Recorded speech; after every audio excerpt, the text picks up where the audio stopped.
Cuden antropu dei noteron pelei. Tuto, kai poliu peran pontu, kei merio noto corei. Per i brychiois in peron hip oidmasin, teon tetan hypertatan, gan, aptiton, akamatan, apotrietai.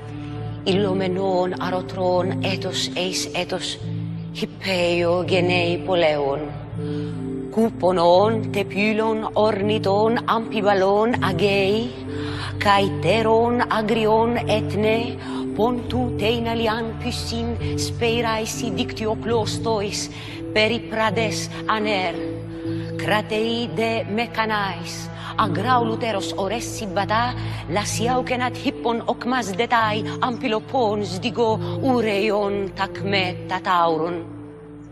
Kai ptegma, kai anemoen pronemma, kai astynomus orgas edidaxato, kai di saulon pagon hipaitreia, kai di sombra peugein bele, pantoporus. Aporos epuden ergetai tomellon. Aida monon peuxim uk epaxetai. Noson da mekanon pygas ximpe prastai.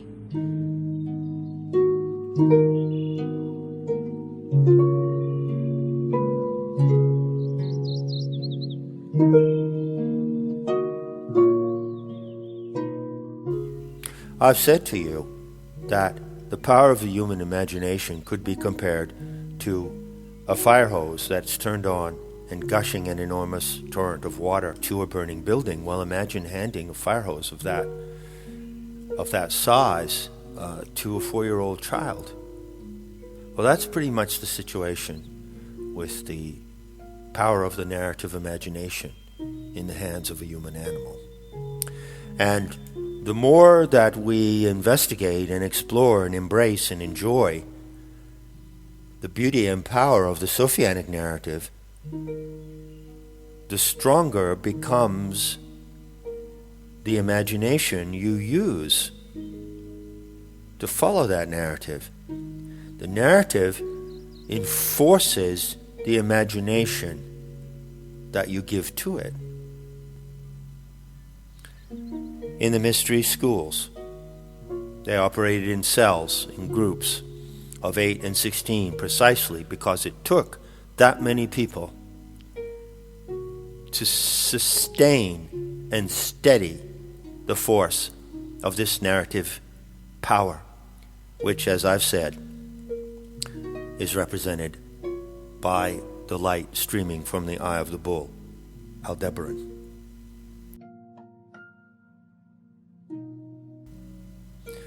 The importance of the anthropos concept, if you will, the anthropos principle, as Gnostic scholars call it, is that it affords, it implants in the human mind and in the human imagination a self-concept for the species.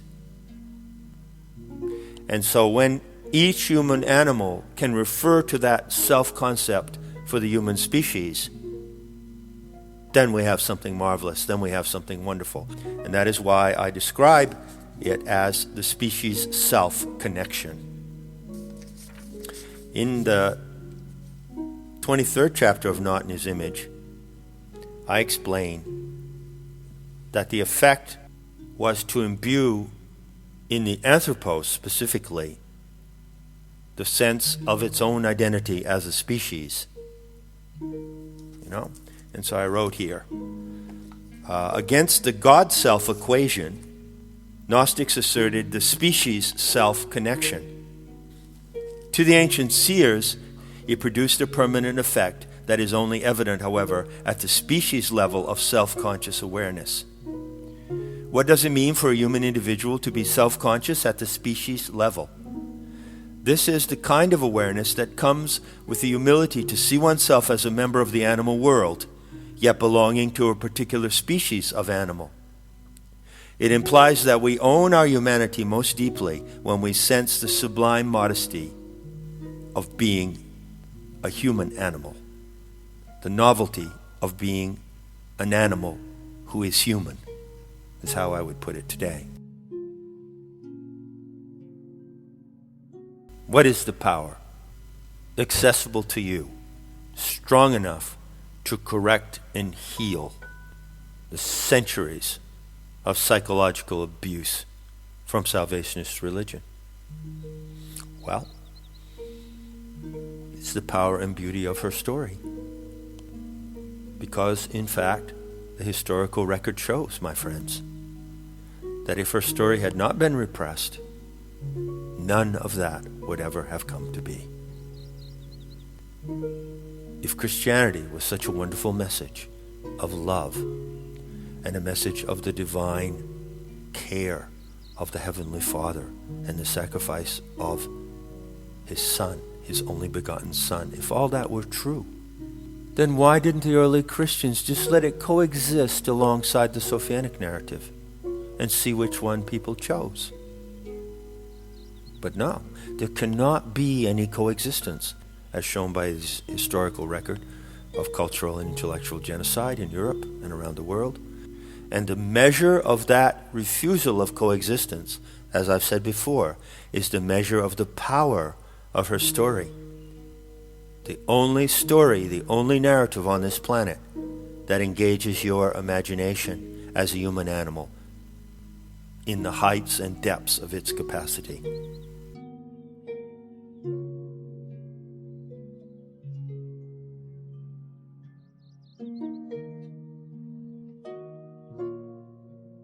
The other way is quite simply to know what you are as apart from who you are. The effect of that is the same as if you experience the organic light, and that is such